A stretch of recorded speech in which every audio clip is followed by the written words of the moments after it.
ध्यान संध्या उपासना के क्रम में आज की यह 13वीं कक्षा है। हम लोग इस श्रृंखला में ध्यान संध्या उपासना के अंतर्गत जो पहले की तैयारी होती है, उपासना में जो लक्ष्य निर्धारित किए जाते हैं और उपासना में जो जो कर्म किए जाते हैं, उन सब को लेकर चर्चा कर रहे थे, विचार कर रहे थे।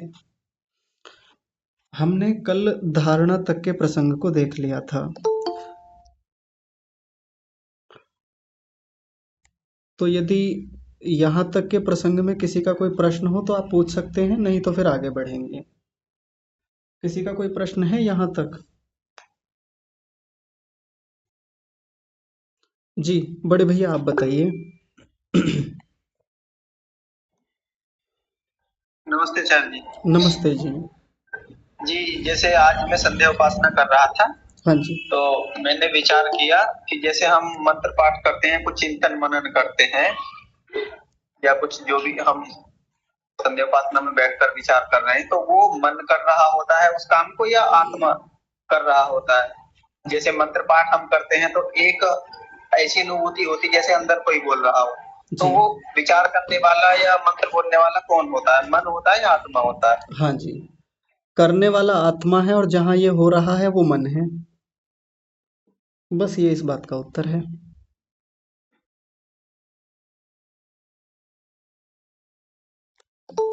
ठीक है जी। ठीक है, धन्यवाद। हाँ जी ठीक है। जी चौधरी साहब आप बताइए। जी आचार्य जी साहब नमस्ते। नमस्ते जी। आचार्य जी पहले क्षमा याचना चाहता हूँ, हो सकता है कि प्रश्न मेरा कुछ थोड़ा सा अलग से लगे। कोई बात नहीं, आप बताइए। कल धारणा के समय 5 जगह बताई गई थी कि यहाँ यहाँ हमें मन को लगाना है। हाँ जी। तो आचार्य जी जो 5 जगह हैं, जी माथे का बीच का हिस्सा उसका क्या नाम दिया था वो मेरे अभी याद नहीं है। हाँ। बाकी नीचे नाभि तक के 5 जगह बताई थी। हाँ जी हाँ जी। तो आचार्य जी 5 जगह जो हम मन लगा रहे हैं, ये जड़ में आएगी या चेतन में आएगी? वैसे कहने को तो जड़ ही चीजें हैं ये, जिन स्थानों पर हम लगा रहे हैं। तो इसमें कोई ये ना मान ले कि ये जड़ पूजा हो गई, जड़ का ध्यान कर रहे हैं। अभी ध्यान शुरू हुआ ही नहीं है। मेरा आशय यही था आचार्य जी। हाँ जी। हाँ, जो अभी आपने बात बताई, मेरा पूछने का आशय यही था। हाँ जी मैं समझ रहा हूँ। हाँ क्योंकि अभी तो मैंने एक बिंदु छोड़ दिया था, इसीलिए छोड़ा था क्योंकि कई बार लोग उसको अन्यथा अर्थ ले लेते हैं।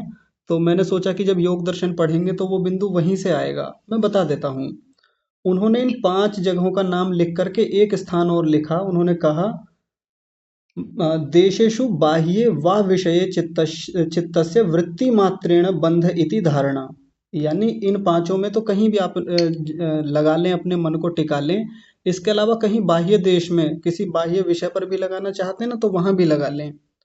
तो कई बार लोग किसी मूर्ति पे ध्यान लगाते हैं, किसी वृक्ष पे लगा लेते हैं, किसी पुस्तक पर, दीवार पर कोई बिंदु बना लेंगे, दीपक की ज्योति पर लगा लेते हैं। वो भी लगा सकते हैं, कोई बुराई नहीं है। हालांकि ऋषि दयानंद ने इसमें एक संकेत भी दिया हुआ है। उन्होंने कहा है कि यहाँ बाह्य विषय का तात्पर्य परमात्मा से है, क्योंकि ये शरीर के कुछ स्थान बता दिए, इसके अलावा जो बाह्य का विषय ले लिया हमने वो परमात्मा ले लिया। ऐसा भी एक निर्देश संकेत मिलता है। अभी वो मैंने विषय छोड़ा हुआ है, मैं ज़्यादा उलझाना नहीं चाहता था। तो ये जो जितने भी 5 स्थान बताए ये शरीर के ही स्थान हैं। अब कोई कहेगा कि ये चेतन स्थान है, जड़ स्थान है, तो सीधी सी बात है, हमारा शरीर जो है वो जड़ ही वस्तु होता है। चूंकि आत्मा उसके भीतर है तो एक दृष्टि से चेतन भी कह सकते हैं।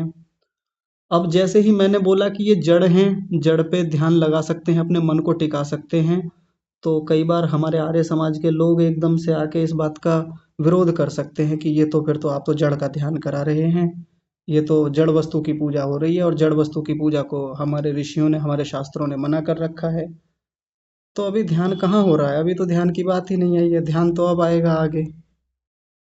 तो अभी पूरी प्रक्रिया हो जाएगी। अभी तो केवल मन को टिकाने की बात है कि मन को रोका जाए इन स्थानों पर। ना तो वहाँ चिंतन की कोई बात कही गई थी, मैंने तो मना किया था कि चिंतन नहीं करना है उस जगह का। बस जो उस स्थान पर होने वाली संवेदनाएं हैं उनको पकड़ना है। इतना मात्र अभी तक बोला गया है धारणा में। ठीक है जी। जी जी आचार्य जी, धन्यवाद। हाँ जी, ठीक है।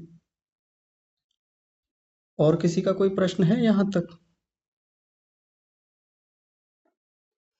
हाँ, नमस्ते आचार्य जी। नमस्ते माता जी। अगर हम जैसे ध्यान टिका रहे तो ओम का जप भी तो मन में कर सकते हैं ना उस जगह। हाँ हाँ बिल्कुल, बहुत बढ़िया। ये भी मैं हाँ, बिंदु थोड़ा बाद में रखने वाला था आप सबके सामने। जैसे हाँ, प्राणायाम, माता जी म्यूट कर लीजिए। अच्छा ठीक। हाँ जी, जैसे प्राणायाम करते हैं तो प्राणायाम जिस समय चल रहा है उस समय क्या करें, मन में क्या स्थिति बना के रखें। तो बहुत सारे लोग ओम का वहाँ चिंतन करते रहते हैं, कर सकते हैं बिल्कुल। यानी जिस समय प्राण को बाहर रोक रखा है, ओम का जप चलता रहे भीतर भीतर। और इससे बाद में जो प्राणायाम के बाद में प्रत्याहार आया था कि जब बाहर की इंद्रियों को हटाकर भीतर को लगाना है, तो उस समय भी परमात्मा का चिंतन किया जा सकता है, ओम का चिंतन कर लें। जब पूरा अर्थ सहित ना हो पाए कोई बात नहीं, अभी केवल परमात्मा पे मन को टिकाने का प्रयास करें, ये भी किया जा सकता है। और जिस समय धारणा कर रहे हैं, मान लीजिए हमने अपने मन को नासिका के अग्रभाग पे टिकाया, तो भीतर भीतर कई बार होता है कि कुछ विचार आने लगते हैं, उन विचारों को रोकने के लिए परमात्मा का ध्यान किया जा सकता है। यानी पर परमात्मा के निराकार स्वरूप को या सर्वव्यापक स्वरूप का वहाँ थोड़ा सा चिंतन कर सकते हैं, ऐसा किया जा सकता है, कोई बुराई नहीं है। बाकी तो अभी पहले पूरा प्रयास हमको ये करना है कि जिस समय धारणा कर रहे हों उस समय मन को भीतर से उस स्थान पर टिकाएंगे और उस स्थान पर होने वाली संवेदनाओं को पकड़ेंगे कि वहाँ संवेदनाएं कैसी आ रही हैं, हम महसूस क्या कर पा रहे हैं, बस इतना है। ठीक है माता जी। और हाँ, बाकी नमस्ते आचार्य जी। ऐसा है हाँ जी। जैसे ओम पर जब शब्दों पर ध्यान टिका दे तो मन फिर इधर उधर नहीं टिकता है, हाँ जी नहीं हाँ जाता है, जी जी। वो माँ पर ही टिका रहता है। हाँ जी बिल्कुल। बाकी तो जो हाँ, जप की बात है वो जप की बातें अब ध्यान से कर। हाँ हाँ जी। बाकी तो जो जप की बातें हैं, जप कैसे करना है वो अब आएगा ध्यान में। अब वो सारी चर्चाएं यहाँ से खुलेंगी। तो चलिए अपनी चर्चा को अब आगे बढ़ाते हैं। जो हमारा प्रकरण चल रहा था, धारणा तक हमारी बातें हो गई थी। आज सबसे महत्वपूर्ण बिंदु शुरू होने वाला है, उसका नाम है ध्यान। अष्टांग योग के हिसाब से देखें तो सातवां अंग ध्यान होता है। यहाँ छठे क्रम पे क्यों आ रहा है आप समझ गए होंगे, क्योंकि हमने वो यम नियम छोड़ दिए थे और हमारा एक तरीका यहाँ आसन को लेके शुरू हुआ था, बीच में लक्ष्य चिंतन को जोड़ा था, इसलिए यहाँ आप देख रहे होंगे कि ये छठे क्रम पे आ रहा है। आप ये छह संख्या को ध्यान में मत दीजिएगा। अष्टांग योग में तो ये सातवें नंबर पे आता है, बस वो ध्यान रखिएगा। अब जब ध्यान शब्द की बात आती है तो हमारे यहाँ तो सब ध्यान करते हैं। जो भी व्यक्ति आंखें बंद करके बैठा है, भले ही वो क्या कर रहा है भीतर, वो सब ध्यान में ही लिया जाता है। हम क्या कहते हैं कि क्या कर रहे थे, तो बोलते हैं जी ध्यान कर रहे थे। समाधि तक को ध्यान कह दिया जाता है कई बार। हाँ, कई बार तो बिना सोचे समझे भी समाधि को ध्यान कह दिया जाता है। शास्त्र में समाधि के लिए ध्यान शब्द आता है, वो अलग बात है, लेकिन ध्यान कुछ गहरी चीज है, कुछ बहुत विशेष बात है, तब इस ध्यान को अलग से रखा गया। इस पर आज जितनी भी बातें होंगी थोड़ा गंभीरता से, थोड़ा ध्यान से समझने का प्रयास करेंगे, क्योंकि अब पूरी उपासना जो गहन रूप से आरंभ होगी, यानी आंतरिक रूप से जो भी अब असली उपासना शुरू होने वाली है, वास्तविक उपासना जो आरंभ होगी वो यहाँ से आरंभ होने वाली है। अभी तक तो मन को बांधने के प्रयास किए जा रहे थे, अब मन में क्या चलेगा वो यहाँ से शुरू होगा। तो ध्यान के बारे में योग दर्शन में जाना पड़ेगा देखने के लिए कि ध्यान के बारे में वहाँ क्या कहा है। बाकी शास्त्रों से भी देखेंगे कि ध्यान के बारे में बाकी शास्त्र क्या कह रहे हैं। तो सबसे पहले योग दर्शन को ही देखते हैं। तो तीसरा पाद जो है विभूति पाद, उसी का दूसरा सूत्र है। बहुत व्यापकता से बड़ा लोकप्रिय ये सूत्र है, बहुत बोला जाता है। सूत्र है तत्र प्रत्ययिक तानता ध्यानम। तत्र प्रत्ययिक तानता ध्यानम। तो तत्र का मतलब है वहां पर कहाँ पर, जहां पर धारणा लगाई थी, क्योंकि प्रसंग चला आ रहा है धारणा वाला, और हमारे ऋषियों की शैली बहुत प्यारी होती है, पीछे से जोड़कर आगे की बातें करते हैं, ऐसे ही आगे नहीं भाग जाते। तत्र का मतलब वहां पर, वहां पर कहाँ पर, जिस स्थान पर धारणा लगाई है, किसी ने दोनों भौहों के बीच में यानी आज्ञा चक्र पर जहाँ बिंदी लगाते हैं, तिलक लगाते हैं, वहां यदि मन को टिका लिया है, अच्छा अभ्यास हो गया है उसका, तो अब उसी स्थान पर क्या करे, प्रत्यय तानता, प्रत्यय की एक तानता करे। ये प्रत्यय की एक तानता क्या है, तो प्रत्यय का मतलब होता है ज्ञान, उसकी एक तानता बनी रहनी चाहिए। मैं यहाँ लिख देता हूँ, देखिए, ताकि सबको थोड़ा स्पष्ट हो सके। प्रत्यय, ये शब्द है प्रत्यय, और एक तानता, एक तानता, अब आसानी से समझ गए होंगे। मैं तान शब्द को थोड़ा अलग से लिख रहा हूँ, तान, ये देखिए तान। तान शब्द के वैसे तो कई मायने होते हैं, लेकिन यहाँ जो तान शब्द का मतलब लिया है वो है विस्तार। तान का मतलब क्या होता है, विस्तार। इसको उदाहरण से समझेंगे तो जैसे आपने देखा होगा कि कोई व्यक्ति चादर तान के सो जाता है। चादर तानने का मतलब क्या होता है, चादर को फैला लिया, विस्तार कर लिया उसका। वो पहले तह बनी हुई रखी थी चादर, तो क्या कहा जी, अब चादर तान के सो जाओ। तो चादर तानने में क्या होता है, उसकी जो तह बनी हुई है वो खोली जाती है, और उसको सिर से लेकर ऊपर, सिर से लेकर पैरों तक प्रसारित किया जाता है, फैलाव किया जाता है, विस्तार किया जाता है। इसको बोलते हैं तानना, और इस प्रक्रिया का नाम है तान। यहां से एक बात समझ में आ गई। एक कहते हैं कि देखो, सामने दुश्मन खड़े हुए थे, लेकिन हमारे जो सैनिक थे वो सीना तान के खड़े थे, है ना। सीना तानने का मतलब क्या है, कि सिकुड़े नहीं खड़े थे, ऐसे नहीं कि छुपे बैठे थे, सीना तान के, सीने को खोल करके, पूरा प्रसार करके, छाती को दिखा करके कि आओ मारना हो मार दो, सीने को फैला करके, विस्तार करके उनके सामने खड़े हो गए कि हम डर नहीं रहे हैं, गोली मारो ना, पूरा सीना खुला रखा है आपके सामने। तो वहां भी तानने का क्या अर्थ है, विस्तार होना। और तान शब्द हम कहाँ यूज करते हैं, जैसे आपने वाद्य यंत्र सुने होंगे ना, एक वाद्य यंत्र का नाम होता है तानपुरा। तानपुरा, उसमें तान होते हैं। तान यानी एक प्रकार से उसमें वो क्या बोलते हैं, तार लगे हुए होते हैं, किसी में 2 हैं, किसी में 3 है, किसी में 4 हैं, ऐसे अलग अलग संख्याएं होती हैं। गिटार है, वीणा है, ऐसे कई सारे वाद्य यंत्र होते हैं। तो तानपुरा भी एक होता है, उसके नाम में ही तान रख दिया। एक तान है, जब कहते हैं ना ये तानपुरा है, तो उसके एक तान में, एक तार में क्या होता है, जब उसको दबाया जाता है, उसको अंगूठे से या नाखून से उसको हिलाया जाता है, तो क्या होता है, पूरे के पूरे तार में एक विस्तार होता है, किसका, ध्वनि का विस्तार होता है। और एक तार में जब एक तानता होती है, तो पूरे तार में से एक ही स्वर निकलता है आगे से पीछे तक, यानी उसके केवल ऊपर के सिरे को हल्का सा स्पर्श करके छोड़ा जाता है। लेकिन हम क्या देखते हैं, पूरे तार पर कहीं भी कान लगा कर देख लें, तो हर जगह से लगभग एक जैसी ही ध्वनि आती रहती है। यानी सा वाला स्वर है तो सा ही आएगा आगे से पीछे तक, उसमें रे की ध्वनि कहीं से नहीं आएगी। अब दूसरा तार दबाया, तो दूसरे तार में से रे का ही स्वर आएगा, तो रे का ही आएगा अंत तक। ध्यान से जुड़ी हुई बात है, अभी यहीं आएंगे, लौटेंगे अभी अपने विषय पर ही। जिस भी तार को दबाया जाएगा, पूरे तार में विस्तार होता है ध्वनि का, यानी पूरी ध्वनि इधर से लेकर के, एक सिरे से लेकर दूसरे सिरे तक क्या होती है, फैल जाती है, लेकिन एक ध्वनि रहती है पूरे में।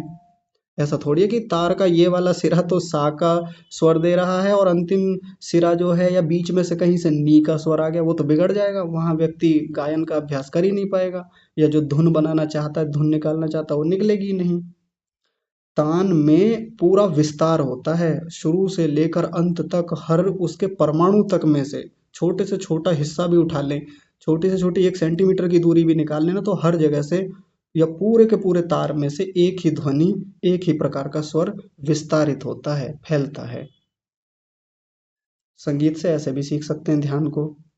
तो यहाँ कहा प्रत्यय की एक तानता, प्रत्यय एक तान होता है, यानी जिस समय हमारे चित्त के भीतर कोई ज्ञान होगा ना, एक ही ज्ञान होगा, केवल एक प्रकार का, अनेक प्रकार का नहीं, अनेक वृत्तियां नहीं, एक वृत्ति बस, केवल एक विषय सामने रख दिया तो केवल उसी विषय से संबंधित विचार चलेगा, अन्य विचार तो छुएगा भी नहीं।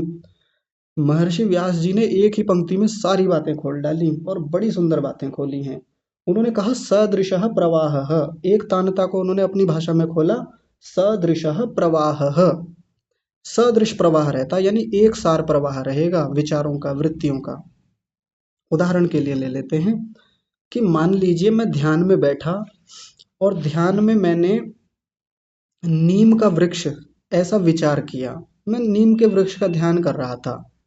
तो जब नीम के वृक्ष का ध्यान होगा तो केवल नीम के वृक्ष का ध्यान चल रहा है अब मेरा।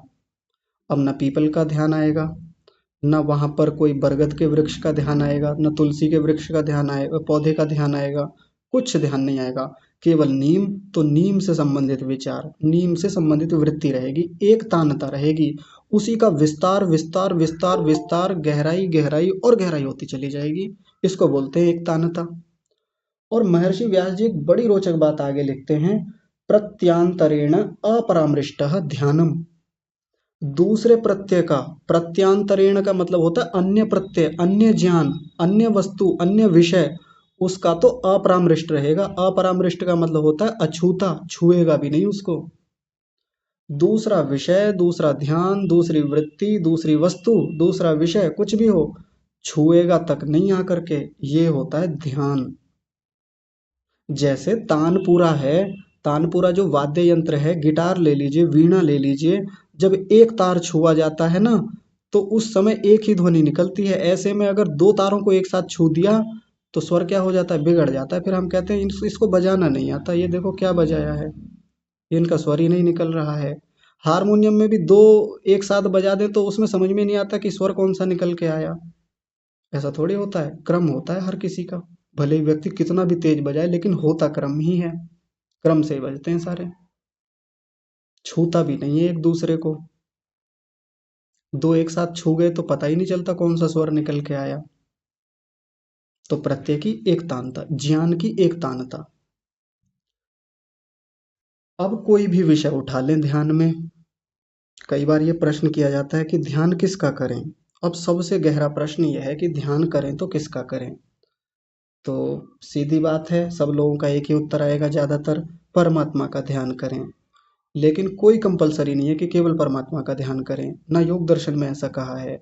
और जहाँ ये प्रकरण है ना ध्यान का, परमात्मा का तो नाम तक नहीं लिया वहां पे, परमात्मा का छोड़िए किसी का नाम नहीं लिया, बस इतना ही कह दिया, प्रत्ययिक तानता ध्यान, प्रत्यय की एक तानता, ज्ञान की एक तानता, ज्ञान का एक रूप बने रहना, सदृश प्रवाह बने रहना, और दूसरे ज्ञान का छूना भी नहीं। वहां पर इतना लिखा है, ना वहां संसार की कोई वस्तु का नाम लिखा, ना मूर्ति का नाम लिखा, ना कोई जड़ वस्तु, ना चेतन वस्तु, ना बाहर की वस्तु, ना अंदर की वस्तु, ना अंतःकरण का, ना मन इंद्रियों, किसी का नाम नहीं लिखा है वहां पे।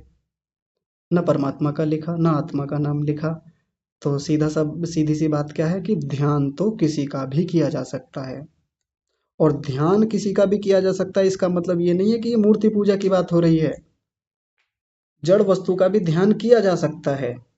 और जड़ वस्तु का ध्यान करना क्यों है, ताकि हम उस वस्तु को जान सकें, उससे सुख लेने के लिए नहीं, या कि वो हमको मुक्ति दे देगी वो जड़ वस्तु, इसलिए ध्यान नहीं किया जा रहा। जड़ वस्तु का जब यहाँ ध्यान करेंगे तो केवल इसलिए करेंगे ताकि उस जड़ वस्तु के सही स्वरूप को जाना जा सके, इसलिए ध्यान किया जाता है। कई लोग आपत्ति कर सकते हैं, मैं तो कहता हूँ करें आपत्ति, अभी बातें होंगी, जब तक पूरी बात ना हो जाए तब तक आप धैर्य से सुनिएगा आराम से। उदाहरण के लिए ले लेते हैं, जैसे मैंने नीम के वृक्ष की ही बात की थी। अभी तक तो नीम के वृक्ष को मोटा मोटा देखा था चलते फिरते ऐसे ही आते जाते, लेकिन ध्यान में बैठे, चूंकि मन रुका हुआ है, वैसे चलते फिरते नीम के बारे में सोच रहे थे, विचार कर रहे थे, तो पूरी एकाग्रता नहीं बन रही थी।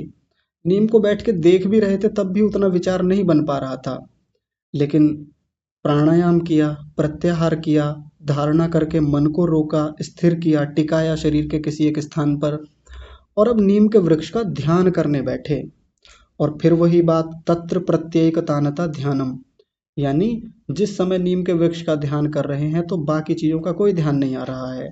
अब नीम के पत्ते से लेकर जड़ तक हर वस्तु का ध्यान कर रहे हैं बारीकी से, नीम के गुणों पर विचार कर रहे हैं, नीम के पत्तों में क्या क्या गुण हैं, उन गुणों पर भी और आगे विस्तार कर रहे हैं, किन किन रोगों में इनके काम आ सकते हैं, खेती में किस प्रकार से नीम के पत्तों का और उपयोग हो सकता है, इसमें किस प्रकार से इसको जलाने पर किस प्रकार की गैसें निकलती हैं, या उसको किस प्रकार से गलाया जाए, सड़ाया जाए कि उसका खाद बनाया जाए। ऐसे व्यक्ति बैठ के चिंतन कर रहा है, विचार कर रहा है, ये मूर्ति पूजा नहीं है। कोई सोचे कि ये तो अजीब ही बात बता रहे हैं, परमात्मा को छोड़ के क्या क्या ध्यान करवा रहे हैं। ध्यान की प्रक्रिया ऐसी होती है, यहाँ व्यक्ति ऐसे ही ध्यान करता है, हमारे यहाँ ऐसे ही किया जाता था, ऐसे ही करते हैं। और हमारे यहाँ का मतलब मैं अपने घर की बात नहीं कर रहा हूँ, हमारे यहाँ का मतलब हमारी परंपरा में, हमारी ऋषियों की परंपरा में ध्यान ऐसे ही होता है। तो नीम के ऊपर से लेकर नीचे तक के प्रत्येक अंग का ध्यान करना, उस पर गहनता से विचार करना, उसके समस्त स्वरूप पर, उसके गुणों पर, उसकी विशेषताओं पर बारीकी से चिंतन मनन करना। जो आज तक नीम के विषय में पढ़ा है, हमने स्वयं आंखों से देखा है, अनुभव करके देखा है, उस पर और गहनता से जाकर के विचार करना, ये ध्यान है। एक सूत्र बड़ा बोला जाता है सांख्य दर्शन का, बहुत व्यापक है, इस सूत्र से भी ज्यादा बोला जाता है, लोकप्रिय है। कौन सा सूत्र है? ध्यानम निर्विषयम मनः। सुना है ना आप लोगों ने, खूब सुना होगा, ध्यानम निर्विषयम मनः, कि ध्यान जो है वो विषयों से रहित स्थिति होती है, कि उसमें कोई विषय नहीं होता। और उसी सूत्र को लेकर के आके खड़े हो जाते हैं झंडा उठा करके कि देखो ऐसा बताया वहां पे, तो इसमें तो कोई विषय नहीं होता, और आप कह रहे हैं कि विषय रखना है। महर्षि पतंजलि कह रहे हैं कि तत्र प्रत्येक तानता ध्यानम, प्रत्येक की एक तानता होनी चाहिए, ज्ञान एक बना रहना चाहिए। और उधर सांख्य वाले क्या कह रहे हैं, महर्षि कपिल क्या कह रहे हैं, ध्यानम निर्विषयम मनः। ध्यान कैसा होना चाहिए? निर्विषय होना चाहिए, वहां पे ध्यान में कोई विषय नहीं रहता।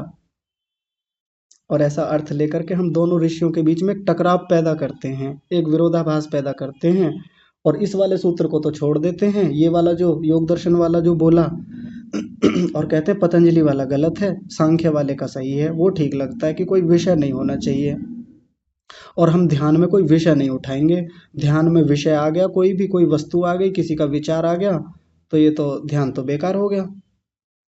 और ऐसे एक टकराव पैदा होता है, विरोधाभास पैदा होता है। लेकिन बातें दोनों ऋषियों की हैं, तो सही कौन सी है, गलत कौन सी है? आइए इस पर थोड़ा सा विचार करते हैं। तो जो लोग ऐसा कहते हैं कि देखो सांख्य वाला ये कह रहा है, योग दर्शन वाला ये कह रहा है, और ये दोनों तो विरोधी बात कर रहे हैं, पतंजलि गलत हैं, ये सांख्य वाले सही हैं, महर्षि कपिल गलत हैं, ये पतंजलि सही हैं।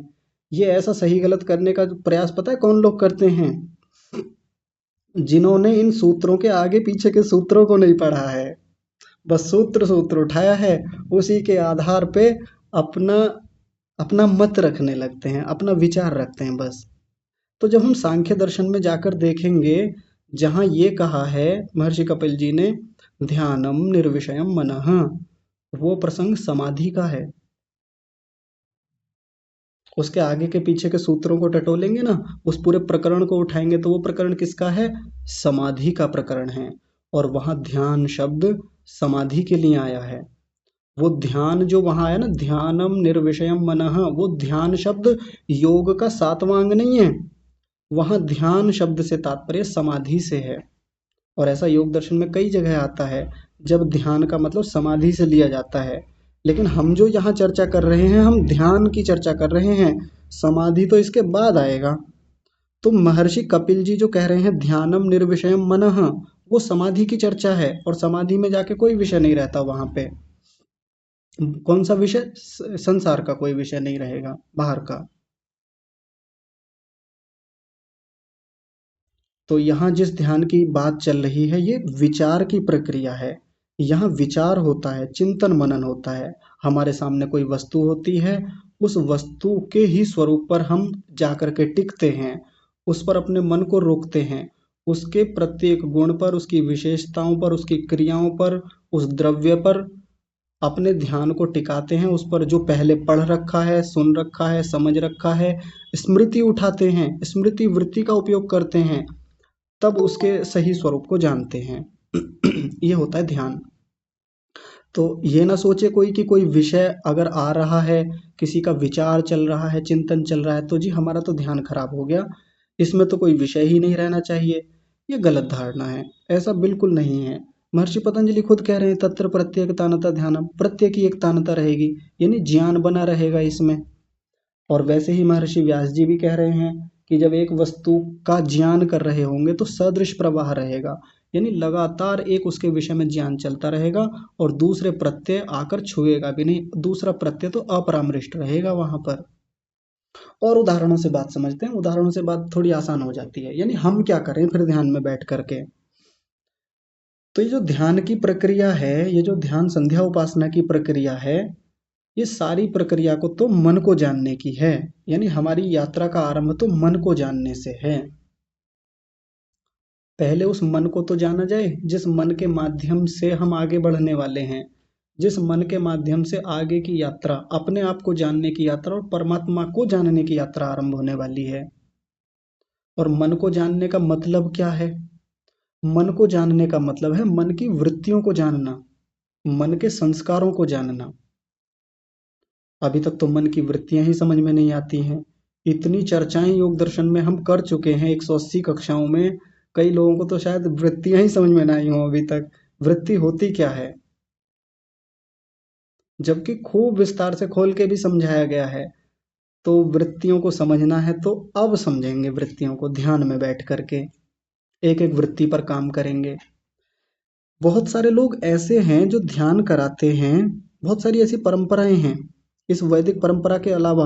ध्यान से समझेंगे, वो लोग क्या करते हैं, वो कहते हैं जी आप जब ध्यान में बैठें, मेडिटेशन में बैठें, तो यदि कोई वृत्ति आ रही है, वृत्ति का मतलब अभी विचार समझ लें कि कोई विचार आ रहा है तो उसकी उपेक्षा करें, उसको इग्नोर करें, न्यूट्रल हो जाएं, एकदम तटस्थ हो जाएं।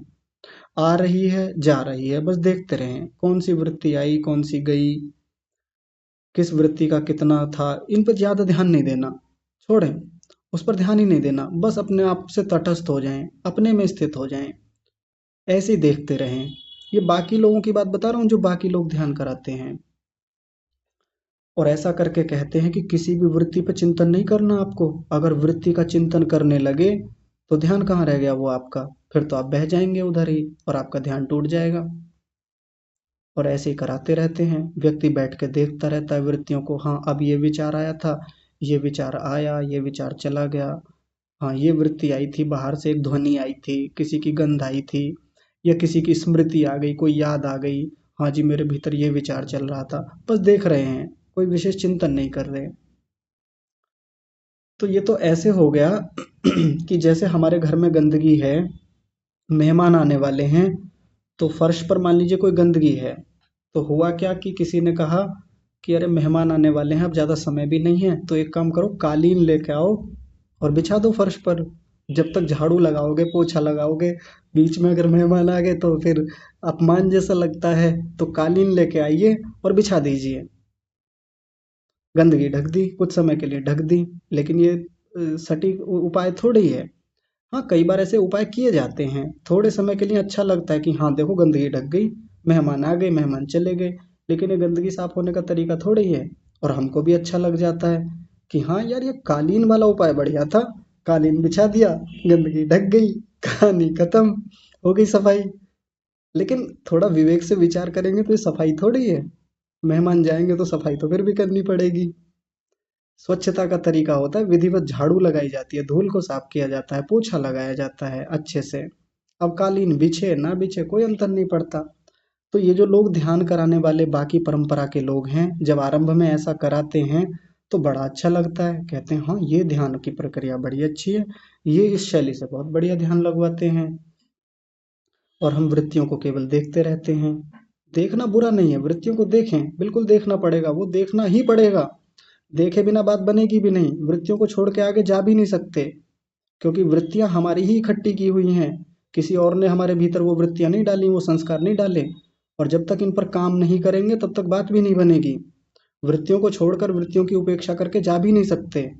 जैसे यदि धूल कमरे में जमी हुई थी फर्श पर, तो भले ही कालीन बिछा दिया, लेकिन कभी तो कालीन हटेगा, कभी तो धूल सामने आएगी, साफ तो फिर भी करनी पड़ेगी। तो ये वृत्तियों को ऐसे इग्नोर नहीं किया जा सकता, वृत्तियों पर एक एक वृत्ति को पकड़ के काम करना पड़ेगा। और वो काम करने का जो सबसे अच्छा साधन है वो है ध्यान। एक एक वृत्ति को पकड़ना पड़ेगा। बाथरूम में गए, या जैसे होता है ना रसोई में वॉश बेसिन होता है, वॉश बेसिन बोलते हैं ना, हाँ यही होता है, सिंक बोल देते हैं कई बार। अब उसमें से दुर्गंध आ रही है, वो ढक्कन जैसा लगा रहता है, कई बार बाथरूम में भी होता है ना, उधर से दुर्गंध आ रही है। हमने कहा यार दुर्गंध आ रही है, क्या करें? तो किसी ने कहा एक काम करो, इसके ऊपर कुछ कपड़ा ठूस दो, इसमें कुछ कपड़ा रख दो इसके ऊपर मोटा सा, कुछ और पत्थर वगैरह रख दो, ईंट रख दो, या कुछ मिट्टी का लेप जैसा कर दो, ऐसा कर दो, दुर्गंध नहीं आएगी। तो ये दुर्गंध को रोकने का, दुर्गंध को समाप्त करने का सही उपाय थोड़ी है। जो सही व्यक्ति होगा या तो प्लम्बर को बुलाएगा, प्लम्बर को ना बुला करके क्या करेगा, ढक्कन को खोलेगा, उसके भीतर यदि कुछ गंदगी अटक गई है, कई बार बाल अटक जाते हैं या कुछ खाने पीने की सामग्री या कुछ शैम्पू के पाउच हैं, सैशे हैं, वो अटक जाते हैं, उनको बाहर निकाल करके सफाई करता है व्यक्ति। सफाई करके पानी मार दिया, गंदगी बाकी बह गई, सफाई हो गई, दुर्गंध आनी बंद हो गई। कई बार हम भी ऐसा ही करते हैं, वृत्तियों को बड़ा बलपूर्वक रोकते हैं, जबरदस्ती दबाते हैं कि अगर वृत्ति आ गई ना ध्यान में, कोई विचार आ गया, तो ये तो गड़बड़ हो जाएगी, ये तो ध्यान ही खराब हो जाएगा हमारा। और ऐसे बलपूर्वक काम करके रोकते हैं, सोचते हैं कि लो जी ध्यान हो गया। ऐसे थोड़ी ना होता है ध्यान। ऐसे छोड़कर कब तक भागेंगे? कब तक उस ढक्कन को ढके रखेंगे? कभी तो खुलेगा ढक्कन, अंदर तो सड़न बनती रहेगी। जिस दिन ढक्कन खुलेगा ना, तबाही मचा देगा घर में। और खूब होता है, रसोइयों में से, बाथरूम में से दुर्गंध आने के ये कारण हैं, इसीलिए तो आती है। सफाई की जाती है निरंतर, उस मार्ग को खोला जाता है बढ़िया से। किसी कुएं में से दुर्गंध आ रही है, तो ये इसका मतलब ये थोड़ी कि कुएं को ढक दिया जाएगा, खोला जाएगा। ये हो सकता है कि उस ढक्कन को खोल के जब हम सफाई कर रहे होंगे, दुर्गंध आएगी, बिल्कुल आएगी, परेशान करेगी, हाथ मैले होंगे, गंदे हो जाएंगे, कपड़े भी हो सकता है गंदे हों, कुएं की सफाई करेंगे, गंदगी आएगी, थोड़ी देर के लिए परेशानी होगी, बिल्कुल होगी, निश्चित रूप से होगी। गंदा तो हम ही ने किया अपने बाथरूम को, गंदा तो उस पाइप को हमने किया है। ये जो कुआं गंदा हुआ है, हुआ तो हमारी वजह से ही है। सफाई भी हम ही को करनी पड़ेगी, बच नहीं सकते। तो ध्यान की प्रक्रिया में बैठ करके जब वृत्तियों को उठाएंगे, थोड़ी सी दिक्कत होगी, बिल्कुल होगी। राग की वृत्तियां उठ करके आएंगी, राग के संस्कारों को खड़ा करेंगी, और बेचैनी होगी उस समय। द्वेष की वृत्ति को जब आप उठाएंगे ना ध्यान में बैठ करके, यहीं से उठाना शुरू करना है, ध्यान से समझेंगे बहुत बारीकी से। जब आप किसी वृत्ति को उठाएंगे, तो हो सकता है बेचैनी बढ़ेगी, पुरानी यादें उठ के आएंगी, स्मृतियां आएंगी, बहुत सारी बातें आ जाएंगी, आएंगी, बिल्कुल आएंगी, और परेशान भी करेंगी, थोड़ा सा विचलित भी हो सकते हैं। सहन तो करना पड़ेगा। थोड़ी गंदगी लगेगी इधर उधर, जैसे कुआं साफ करते हुए लगती है, तो यहाँ भी दिक्कत होगी। इग्नोर नहीं कर सकते, उपेक्षा नहीं कर सकते, क्योंकि पूरी की पूरी यात्रा तो इस बात पर तय होती है, मन को साफ कैसे किया जाए, मन को शुद्ध कैसे किया जाए। योग दर्शन के इसी तृतीय पाद का अंतिम सूत्र है, वो कहता है कि जब तक चित्त हमारा आत्मा के तुल्य शुद्ध नहीं हो जाएगा ना, तब तक हमारा कैवल्य नहीं होगा, मुक्ति नहीं होगी। इस चित्त को आत्मा के तुल्य शुद्ध बना ले, पवित्र बना ले, मुक्ति हो जाएगी। और वो शुद्ध बनाने का मतलब क्या है? इस चित्त के भीतर जो गंदगी है, मल है, वृत्तियों का मल है, संस्कारों का मल है, वही तो हटाना है। इस ध्यान में वही काम चलेगा, यहीं से शुरुआत होने वाली है उस मल को हटाने की, उन संस्कारों को हटाने की, उन क्लेशों को हटाने की। वो हट गया, चित्त आत्मा के तुल्य पवित्र हो गया, शुद्ध हो गया, कैवल्य हो गया, मुक्ति हो गई। इतनी सी यात्रा है। सत्व पुरुष शुद्धि साम्य कैवल्यम, ऐसा सूत्र है शायद। सत्व यानी मन जो है, जब पुरुष के तुल्य शुद्ध हो जाता है तो मुक्ति हो जाती है। अब इसके अलावा और कोई उपाय भी नहीं है कि हम अपने मन को साफ कर सकें। तो अगर किसी ने आपको ध्यान में ये सिखा दिया कि ध्यान में बैठ करके विचार आना नहीं चाहिए, कुछ भी मन को ऐसा कर लीजिए कि कोई विचार ही नहीं आए, तो बताइए वृत्तियों पर कैसे काम कर पाएंगे? जो द्वेष इतना जीवन में किया था, पिछले जन्मों में इतना द्वेष कर करके इतने संस्कार भरे हुए हैं, अविद्या के इतने गहरे संस्कार जकड़े पड़े हैं मन के भीतर, अंतःकरण में। जो अस्मिता के संस्कार तो और भी गहरे हैं, अभिनिवेश के, डर के संस्कार इतने प्रबल हैं, राग के संस्कार इतने प्रबल हैं, कैसे साफ करेंगे बिना इस ढक्कन को हटाए? विचार करके देखिए, बहुत गंभीर बात है और बहुत ही गहरी बात है। उपेक्षा नहीं कर सकते। कई बार कई लोग कहते हैं, कक्षा में भी आके पहले बोला था एक दो लोगों ने कि हम जब ध्यान में बैठते हैं तो ऐसा लगता है शून्य जैसी स्थिति हो जाती है कि जैसे कुछ है ही नहीं भीतर, कोई ना विचार है ना वृत्ति है। इसको क्या माने? मैंने कहा विचार शून्यता मान लें इसको, और क्या माने? समाधि तो नहीं कह सकते, समाधि में तो प्रत्यक्ष होता है। अब कई बार लोग इसी को कह देते हैं जी ये तो वृत्ति निरोध हो गया, ये तो निरोध समाधि हो गई। मैंने कहा नहीं है, वृत्ति निरोध पता है कितनी ऊंची स्थिति होती है? परमात्मा का साक्षात्कार होता है उसमें सीधा, और उससे पहले तो बहुत साक्षात्कार हो चुके होते हैं, बहुत गहरी चीजों के, आत्मा तक का साक्षात्कार हो जाता है।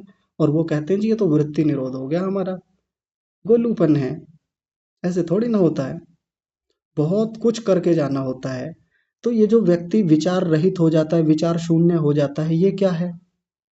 हो जाता है कई बार ऐसी तामसिक स्थिति होती है मन के भीतर, ऐसी स्थितियां बनती है। कई बार सत्वगुण की अवस्था में भी ऐसा होता है, नहीं आ रहे कोई विचार, नहीं है वैसी स्थिति, पर इसको ध्यान नहीं कह सकते, न इसको समाधि कह सकते। ध्यान में विचार होता है, अभी तो कहा महर्षि पतंजलि जी ने दूसरे सूत्र में ही, तत्र प्रत्येकतानता ध्यानम। ऋषियों से ना हटे हम, सिद्धांत से ना हटे, ऋषि की बात को पकड़े रहें तो भटकेंगे नहीं कभी भी। बाकी साधना पद्धति वाले भटकाएंगे। मैं ये नहीं कह रहा कि ये मेरी पद्धति है, मैं कह ही नहीं रहा हूँ, ऋषि की बताई हुई पद्धति है, उनका दिया हुआ ज्ञान है।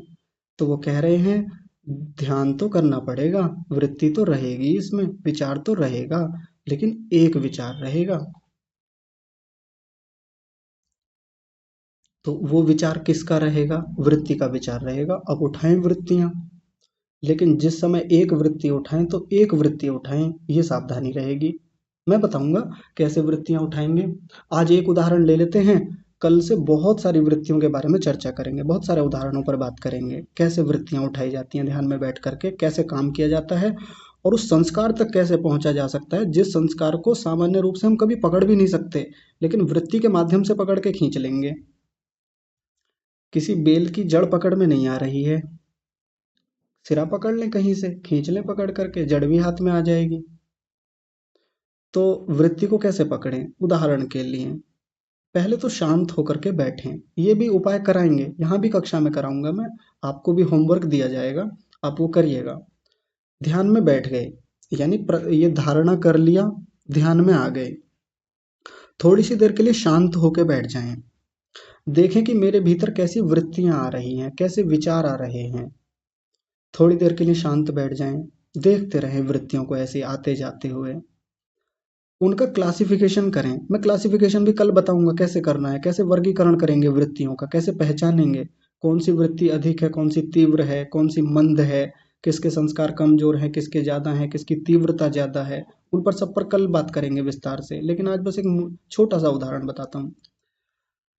तो वृत्तियों को देखते रहें मोटा मोटा ऐसे ही, उनमें देखें कि कौन सी वृत्ति सबसे ज्यादा बार आ रही है, कौन सा विचार सबसे ज्यादा बार आ रहा है, उसकी तीव्रता कितनी है। जैसे उदाहरण के लिए मान लीजिए एक वृत्ति बार बार आ रही है, घर के किसी सदस्य का ध्यान बार बार आए जा रहा है, कोशिश कर रहे हैं कि ना आए ध्यान, लेकिन फिर भी बार बार आ रहा है।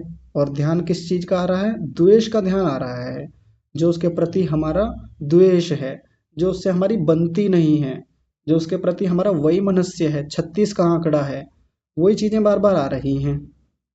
दिमाग खराब करके रखता है, अब पता नहीं क्या कर रहा होगा, अब पता नहीं मेरे बारे में क्या कर रहा होगा, अब ऐसा ना हो सब्जी ना जला दी हो, मेरी चीज ना उठा के खा ली हो। ये आता है ध्यान में, खूब आता है, आने दें थोड़ी देर के लिए, देखते रहें। जब पकड़ में आ जाए कि द्वेष नाम की वृत्ति सबसे ज्यादा आ रही है बार बार, इसी को पकड़ लें, इसी की पूंछ पकड़ लें। जैसे वो था ना, ढक्कन तो खोलना पड़ेगा, वो कुएं में उतरना पड़ेगा सफाई करने के लिए, तो उतर चुके हैं अब हम कुएं में, अब वही पकड़ लिया जो सबसे ज्यादा दिक्कत कर रहा था। यानी कुएं में जो सबसे ज्यादा गंदगी भरी हुई थी पहले वही पकड़ी, बहुत सारी गंदगी होती है, पकड़ में आ गई। अब इसी पर काम करना है। काम कैसे करना है? प्रतिपक्ष भावना से। अब बाकी वृत्तियों को हटा दें एकदम से, क्योंकि मन हमारे नियंत्रण में है इस समय, मन को धारणा पे लगाया हुआ है। मन भागेगा नहीं इधर उधर, कोशिश करेगा भागने की, लेकिन रोकें। पहले इसी को ठीक किया जाएगा, अब इसी का उपचार किया जाएगा, द्वेष नाम की वृत्ति का। घर के जिस सदस्य से विरोध है, द्वेष है, पहले इसी वृत्ति को आज उठा के बैठ गए। आज की पूरी उपासना इसी पर रहेगी, और इसी का कई बार लक्ष्य बना ले, मैं लिखूंगा यहाँ भी ध्यान में क्या क्या लक्ष्य बनाए। ये लक्ष्यों वाली लिस्ट बनाई थी ना, तो शुरू में ही लक्ष्य बना लें कि आज का लक्ष्य ये रहेगा, आज इस वृत्ति पे काम करेंगे। तो द्वेष क्यों है? सबसे पहले कार्य का कारण ढूंढा जाता है। ये वृत्ति आ क्यों रही है, इस व्यक्ति से द्वेष हुआ क्यों, दुश्मनी क्यों बनी, कहाँ ठन रही है बात। कारण जान लिया, क्यों हो रहा है ऐसा मामला। कई बार देखेंगे कि गलती हमारी ही थी, पकड़ में आ जाएगी उपासना के भीतर, यहाँ सॉरी ध्यान के भीतर कारण समझ में आ जाएगा, जो सामान्य रूप से नहीं दिख रहा था कारण। बाहर की दुनिया में तो यही चलता है कि दिमाग खराब करके रखा हुआ है, मुझी पे सारा प्रेशर है, सारे घर का काम मैं ही उठाऊं, ये तो कुछ करती नहीं है या करता नहीं है, सारी दिक्कतें मेरे लिए ही खड़ी कर रखी हैं, मैं ही करता रहूं या मैं ही करती रहूं, मुझको ही सब झेलना, मुझी को सब सुनना है।